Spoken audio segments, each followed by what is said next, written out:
2 weeks ago, the United States officially recognized the legitimate government of Venezuela and its new president, Juan Guaido.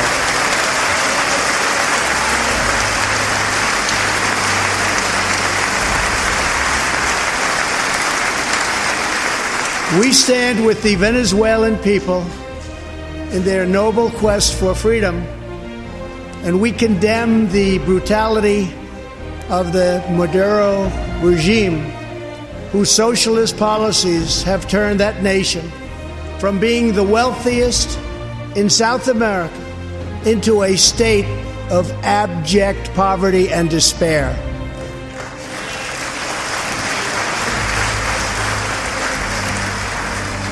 Here in the United States, we are alarmed by the new calls to adopt socialism in our country. America was founded on liberty and independence, and not government coercion, domination, and control. We are born free, and we will stay free.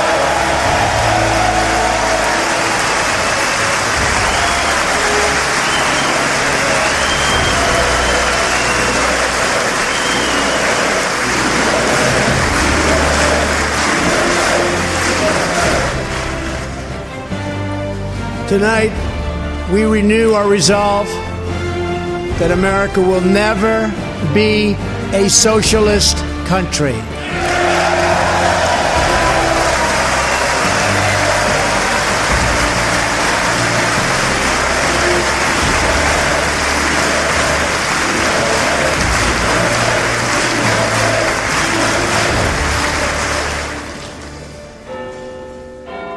It's 11:45 Eastern.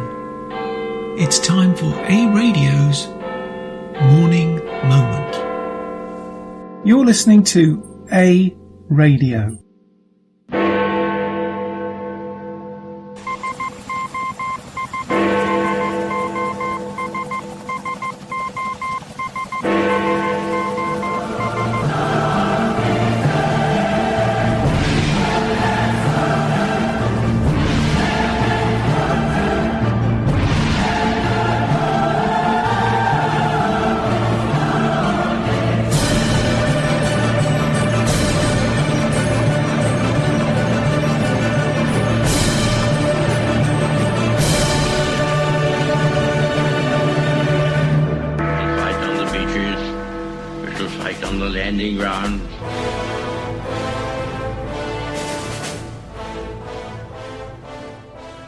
Thank you for joining us. You're listening to A Radio, and this is the Morning Moment. Follow us on Spreaker.com and click on the like button. You can find us on most social media platforms such as iTunes, Spotify, and iHeartRadio. Go to our website, aradio.wordpress.com, for details, where you'll find more content and details on our podcasts and more. To those of you out there that think the thought of socialism is cool, or whatever the latest phrase is, let me tell you firsthand, it's not. I was fortunate enough to grow up in the UK, in quite a pleasant area. A lot of people were not. But it was, for all intents and purposes, a socialist country. I did not know that at the time, where the party in power was called the Labour Party. Their anthem was and is "Keep the Red Flag Flying Here," which is a socialist anthem. Here's that anthem.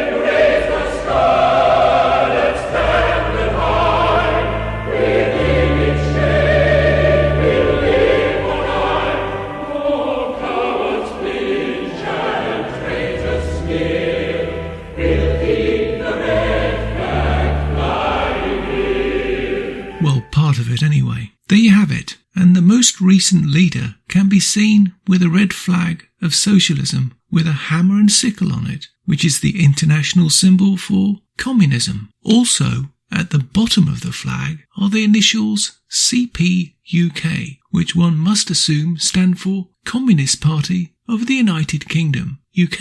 It's communism almost. Under the socialist government of that era, these are some of the things they did to destroy the rail system, for instance. They nationalised it, which, in simple terms, destroys competition. That's what socialism is. Everything is the same. They nationalised the coal industry. Again, no competition. They pumped millions and millions into industries run under heavy union rule that produced products that people didn't want and prices they couldn't afford. Not to mention the quality aspect, which was sadly lacking. Now, the healthcare system in the UK is often put on a pedestal and say, what a wonderful system the NHS is. It may well have been after the Second World War when it was introduced, but today, and even back then, it wasn't good at all. Too many people, not enough service, and everything's free. If everything's free, nothing costs you anything, and therefore there's no restrictions on your call on the service. Eventually, you must run out